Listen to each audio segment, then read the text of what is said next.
जो अगली खबर है वो असम से आ रही है। असम सरकार ने बाल विवाह पर चोट क्या की, विपक्ष बौखला गया।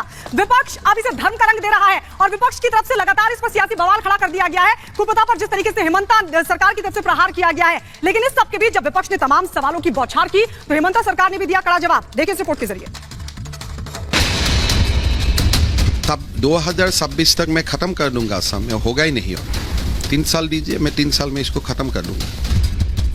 असम में बाल विवाह के खिलाफ ताबड़तोड़ एक्शन जारी है। 14 साल से कम उम्र के बच्चे की शादी करने पर पॉक्सो एक्ट के तहत कार्रवाई की जा रही है। हेमंता सरकार कुप्रथा पर चोट कर रही है तो विपक्षियों को मिर्ची लग रही है।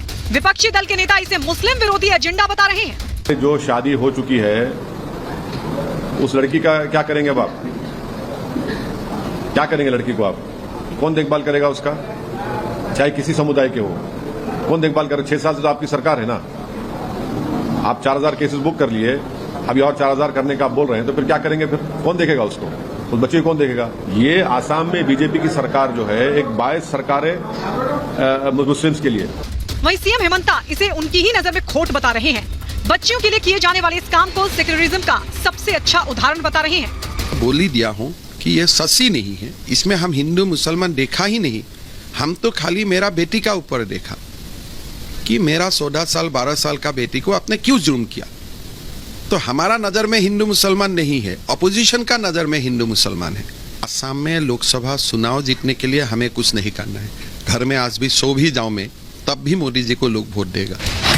असम में बाल विवाह से जुड़े मामलों में अब तक ज्यादा लोगों के खिलाफ शिकायत दर्ज की गई है, जबकि 2441 लोगों को गिरफ्तार किया जा चुका है। इनमें से विश्वनाथ में 139, बरपेटा में 130, धुबरी में 126, बक्सा में 123, बोंगई गांव में 117, नगांव में 101, कोकराझार में 94, कामरूप में 85, गोलपारा और उदलगुरी जिले में 84 लोग गिरफ्तार किए जा चुके हैं।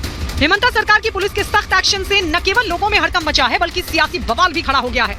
लेकिन सरकार ने रूल फ्रेम नहीं किया, सरकार ने अवेयरनेस नहीं किया, सरकार ने इसको चाइल्ड मैरिज को बंद करने के लिए कोई स्टेप नहीं उठाया, जिस वजह से बहुत तादाद में ये हो गया। अब एक दिन में 7 साल पहले शादी करने वाले लोगों के हस्बैंड को उठा के आपने हजारों की तादाद में जेल में डाल दिया।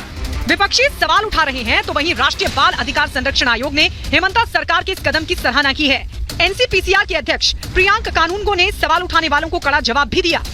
AIUDF का ये कहना कि आसाम सरकार ने रूल फ्रेम नहीं किए हैं एकदम बचकानी बात है, एकदम मूर्खतापूर्ण बात है।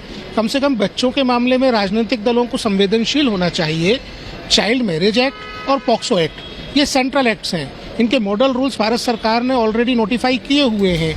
असम में बच्चों की सुरक्षा और विकास के लिए शुरू की गई पहल को धार्मिक रंग देने की कोशिश की जा रही है। यूनिफॉर्म सिविल कोड से भड़का विपक्ष अब असम सरकार के अभियान से बौखला गया है। विपक्ष कभी इसे मुस्लिम विरोधी बता रहा है तो कभी इसकी टाइमिंग पर सवाल उठा रहा है, लेकिन हेमंता सरकार बेटियों के साथ खड़ी है। Bureau report, Republic Bharat.